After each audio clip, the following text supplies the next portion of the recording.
تو یہ جو ہے کہ وجود فاطمہ سے دعا قبول ہوتی ہے، اس میں ایک دلیل یہ بھی ہے کہ اللہ نے کہا یہ گھر بلند، جب یہ گھر بلند ہے تو اگر آپ کی دعا اس گھر میں پہنچ گئی تو سمجھو دعا بھی بلند ہو گئی. لیکن اصل موضوع میرا کچھ اور ہے، تو اس لیے میں ان چیزوں پہ رک کے اب سنیے. پیغمبر یہ تلاوت کر رہے آیت، ترجمہ کی ضرورت نہیں ہے، مجمع سب عربی جانتا. تو ایک مرتبہ مجمع میں کسی نے پوچھا کہ یا رسول اللہ جو یہ گھر ہیں کون؟ اللہ نے خاصیت تو بتا دی لیکن ہیں کون؟ فرمایا ہم بیوت الانبیاء والاوصیاء، وہ انبیاء کے اور اوصیاء کے گھر ہیں. ولی ٹھیک ہے. حضرت ابو بکر تفسیر مجمع البیان وہ کھڑے ہوئے اور انہوں نے ایک مرتبہ ہاتھ سے اشارہ کر کے، اب پیغمبر منبر پہ بیٹھے ہیں، حجرہ فاطمہ کدھر ہوگا؟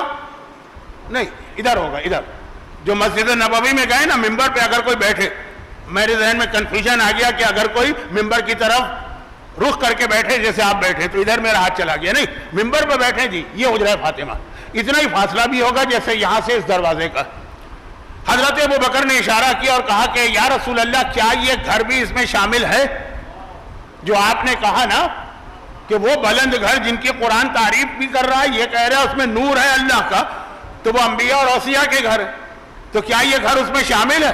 پیغمبر کا جملہ یہ تھا کہ نام ہوا من افاضلھا، یہ بھی شامل ہے، بلکہ سب سے افضل گھر تو یہی ہے جو اس آیت میں شامل ہے. اب یہ گھر اتنا افضل کیوں ہوا؟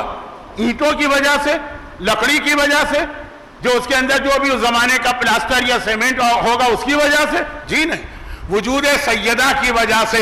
کہا یہ انبیاء کے گھر سے افضل ہو گیا، یہ اوصیاء کے گھر سے افضل ہو گیا. نام ہوا من افاضلھا، یہ سب سے افضل گھر ہے اس کائنات میں سیدہ کے وجود کی وجہ سے. تو قرآن نے سیدہ کا بھی قصیدہ پڑھا، سیدہ کے گھر کا بھی قصیدہ پڑھا، لیکن اس کے بعد ایک سخت بات کہہ دی ہمارے اور آپ کے لیے. اس گھر کی پہچان بتاتے ہوئے قرآن نے کہا یہ وہ گھر رجالون، اس میں وہ لوگ. کون لوگ ہیں؟ کہ ان کو پہچانو، ان میں 4 باتیں ہیں. گھر کی 4 پہچان، پھر جو گھر میں لوگ ہیں ان کی 4 پہچان. لا تلہیہم تجارت ولا بیع عن ذکر اللہ، کبھی بھی مال و دولت، تجارت اور خرید و فروخت ان کو ذکر خدا سے نہیں روک سکتی. کتنا ہی بڑا، اب آپ میں سے کافی لوگ بزرگ بھی نظر آ رہے ہیں، گجراتی میں ایک لفظ استعمال ہوتا ہے روکڑا. کتنے ہی لوگ ہیں کہ جہاں روکڑے کا مسئلہ آتا ہے وہاں نہ دین یاد رہا، نہ نماز یاد رہی، نہ واجبات یاد رہے، نہ شریعت یاد رہی. ڈالر اور پاؤنڈ کی بات آتی ہے، اب آج کے بچوں کو روکڑا کیا سمجھ میں آئے گا؟ ان کی سمجھ میں تو ڈالر اور پاؤنڈ آئے گا. کہا اس گھر میں وہ لوگ ہیں جو ڈالر پاؤنڈ یعنی تجارت اور بیع دونوں میں ایک فرق بھی ہے لیکن وہ فرق بتانے کی ضرورت نہیں.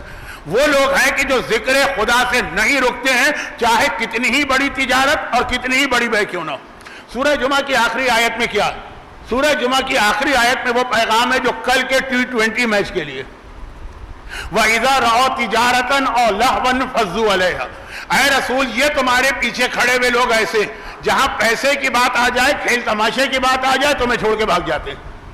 کل بھی کوئی کھیل تماشا ہونے والا، لیکن اس کو چھوڑ دیجئے. کئی بار میں نے بات دہرا دی لیکن بہت مختصر رکھی. قرآن کہہ رہا حجرہ فاطمہ میں، فاطمہ کے گھر میں وہ لوگ ہوتے ہیں. ہمیں اور آپ کو اس گھر میں داخلے کی اجازت ملے گی؟ نہیں ملے گی جب تک کہ یہ 4 شرطیں پوری نہ کرو. اور یہ بھی یاد رکھیے گا کہ فاطمہ کا ایک گھر دنیا میں، ایک گھر جنت میں. پوری جنت فاطمہ کا گھر. بھئی جنت فاطمہ کو مہر میں اللہ نے عطا کی تھی نا، پوری جنت فاطمہ کا گھر. تو اللہ بتا رہا ہے کہ فاطمہ کے گھر کو پہچانو. اگر تم میں یہ باتیں ہیں تو تم فاطمہ کے گھر میں جا سکتے ہو، چاہے اس دنیا کا گھر ہو چاہے جنت کا گھر ہو. کیا باتیں؟ پیسے کی محبت دل میں نہ ہو، یہ پیسہ تمہیں ذکر خدا سے نہ روکے. کسی نے کہا یا رسول اللہ اب یہ حدیثیں پڑھنے کا وقت نہیں، ورنہ بڑی اہم حدیثیں ہیں، وقت نہیں ہے بہت جلدی. نہیں، امام سے پوچھا کہ جی وہ ایک فلاں آدمی ہے جس نے یہ آیت پڑھی، یہ آیت، اس نے تجارت بیع سب کو چھوڑ دیا اور وہ گھر میں بیٹھ گیا، ذکر خدا کی ہے کہ 1000 دانے کی تسبیح لے لی. کہا وائے ہو اس کے اوپر، کیسا شیطان نے اس کو بہکایا. قرآن یہ کوئی تھوڑی کہہ رہا ہے کہ تجارت نہ کرو. کہا تجارت کرو مگر یہ پیسہ تمہیں ذکر خدا سے نہ روکے. وہ تجارت کرو جو ذکر خدا کے ساتھ ہو. میں کسی منزل پہ آپ کو لے جا رہا ہوں، میں وہ جملہ نہیں کہوں گا کہ نہیں سمجھے آپ. اگر نہیں سمجھے تو میری غلطی، آپ کی غلطی نہیں، لیکن ابھی آپ ٹھہر جائیے. پھر معصوم نے کہا کیا ہمارے جد رسول خدا سے بڑا کوئی تاجر تھا؟ یہی تجارت تو سبب بنا تھا وجود فاطمہ کا. بھئی تجارت ہوئی تو جناب خدیجہ نے پیام دیا، جناب خدیجہ نے پیام دیا تو شادی ہوئی، شادی ہوئی تو فاطمہ اس دنیا میں آئی ہیں. تو ہمارا جد تجارت کر رہا.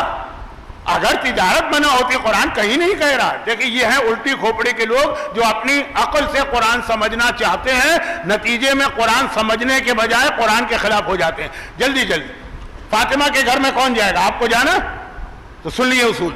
قرآن آیت ہے، کہا کہ ذکر خدا یہ ان کو ختم نہیں کرتا، روکتا نہیں ہے. تجارت ان کو نہیں روکتی. تجارت میں نے پیسہ، اسی لیے تجارت کے ساتھ لفظ بے بھی. اور وہ اقام الصلاۃ، اور یہ روپے پیسے کی محبت ان کو نمازوں سے نہیں روکتی. وہ ایتاء الزکوٰۃ، یہ روپے پیسے کی محبت ان کو زکوٰۃ سے نہیں روکتی.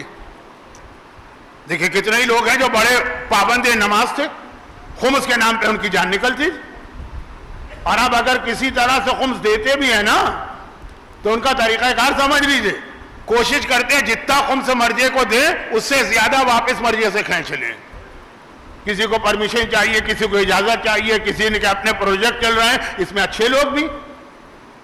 لیکن کتنے ہی لوگوں کی نیت صرف اس لیے ہے کہ اتنا خمس نکل رہا ہے، خمس دیے بغیر خمس دینے والوں میں نام لکھوا لو. بہت اہم موضوع ہے لیکن ٹائم میرے ہاتھ سے نکل رہا. قرآن نے کہا وجود ہے فاطمہ نہیں، فاطمہ کے گھر میں وہ لوگ ہیں، چاہے وہ دنیا کا گھر ہو چاہے جنت کا گھر ہو، جو ایتاء الزکوٰۃ، دولت کی محبت ان کو زکوٰۃ ادا کرنے سے نہیں روکتی. بھائی کیوں نہیں دیتا یہ آدمی زکوٰۃ؟ کیوں نہیں دیتا یہ آدمی خمس؟ کیوں نہیں دیتا یہ آدمی فطرہ؟ فطرہ تو خیر آج کل ہر ایک دے دیتا، مگر کیوں نہیں یہ آدمی رد مظالم کرتا؟ کیوں نہیں یہ آدمی مال مجہول المالک کا جو حق ہے وہ ادا کرتا؟